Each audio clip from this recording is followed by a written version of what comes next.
Jenuh penat hiruk-pikuk perkotaan bisa dirasakan oleh siapa saja. Biasanya para wisatawan mencari pelarian untuk healing ke kawasan Puncak Bogor. Namun banyaknya lokasi wisata menjadi pertimbangan. Bukit Cimandala menjadi pilihan untuk berwisata dengan nuansa pedesaan yang amat kental. Bukit Cimandala yang berlokasi di Desa Batulayang, Kecamatan Cisarua, Kabupaten Bogor masih hangat nuansa pedesaannya. Di sini para wisatawan bersantai sejenak dengan menikmati pemandangan alam hingga perbukitan dan bermain air bersama keluarga.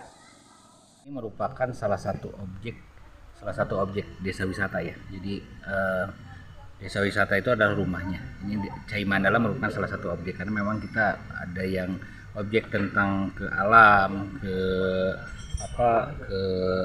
camping dan lain-lain. Nah, Cimandala ini merupakan salah satu objek wisata desa yang ada di Batulayang.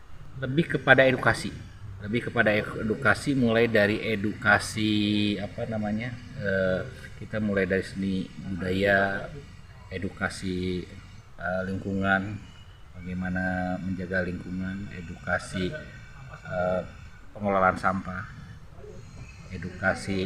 Kadang-kadang kalau dari kota kan datang ke daerah itu dia memang tidak pernah merasakan hidup di desa. Kita ada namanya jika aku menjadi. Jadi orang-orang yang selama ini hidup di kota tidak pernah merasakan di desa. Jadi mereka melakukan pelatihan di homestay. Wisata alam di Bukit Cimandala menawarkan beberapa tempat untuk berwisata. Untuk masuk ke tempat permainan air hanya bayar Rp10.000. Sedangkan untuk menginap pondok dari harga Rp600.000 hingga Rp1 juta lebih mendapatkan makan satu kali.